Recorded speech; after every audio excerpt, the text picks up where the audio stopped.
is Ben Bass with Ben's Concrete Creations. So we're here on our next project. This is going to be a decorative micro topping over a pool deck. So we have a few things that we need to do first before we can get to the fun part. Just to point out, obviously it's noticeable that we need to clean and pressure wash all the debris and dirt and mud off of this pool deck. There is several other things as well I'd like to point out. For one, here's some mortar that we're gonna have to take our grinder and remove that because our micro topping is only about 1/4 of an inch thick. Also, the concrete contractor did not terminate his saw cuts here, so we're gonna have to do that. And pretty much through this entire project, we're gonna have to come through and patch some of these hairline cracks, remove some of this mortar off of here. Take a walk with me over here. We have several other things right here. We're gonna have to patch stuff like this so our micro topping doesn't settle. Same here, we have some more scoring we have to do. We got a crack, we got a patch. Crack right here that we got to patch. And so this is about a 2,000 square foot pool deck. So Brittany, Victor, and I are going to be here probably for the next week working on this. It's a pretty good sized job.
Okay guys, so we've got all of our micro topping done. We got our base coat down, we got our texture coat done, and now we are going to go through here and lay out all of our cuts to get this big tile pattern look.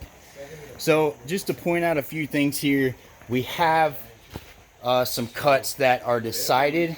These are already saw cuts that we have to honor. So what we do is we go off of these to make an edge of one of our big tiles. So this here is actually a hidden drain. And Vic and Brittany are back here laying out squares, and we'll show you how we did that. We did not pour this concrete. We were coming in and doing this coating on top of the concrete. And so we have to honor the saw cuts that are here. So just to show you guys here, so we popped the green saw cuts. That is telling us that we cannot erase those lines. You can see them here. Those lines are established. We have to cut back through though to honor those, or else the micro topping will crack. So what we did here is we actually took and we popped 2-foot squares with orange chalk. But you can see we have a big tile right here, right? Another one right here. And you see how we got them turned. They're like big tiles that are turned, not running the same direction. There's one running here.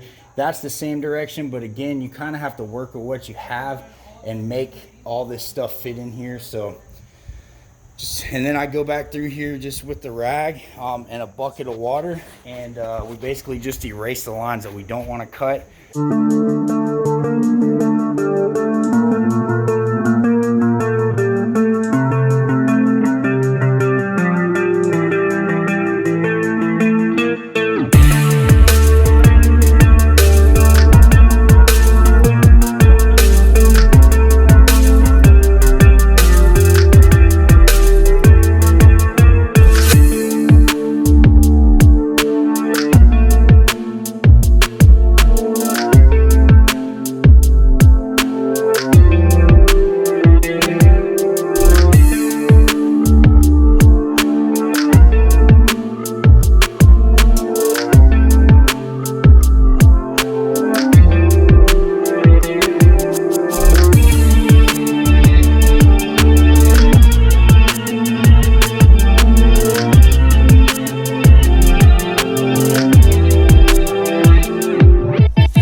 Okay guys, so we got all of our dye put down, our deep charcoal antiquing. Did this yesterday and this is this morning. It's dry, but I went back through here and just kind of darkened up a few corners here and there on certain stones just to give a little more variation in color. We got this downspout right here that we're trying to dry up. But yeah, this is it. So far we're pretty happy with it. We got to put some sealer down here in a little bit, but I just wanted to do a walkthrough and show you guys what this looks like after the dye and antiquing is done. You can see we did a couple darker stones here and there just to give a little variation.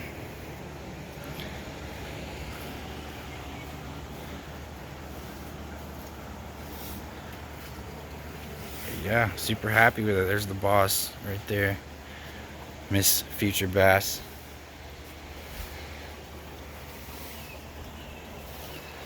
And it's cool because all this was down about 3/4 to an inch low on this travertine right here, so we were able to build this up to now that there's a smooth flush transition here.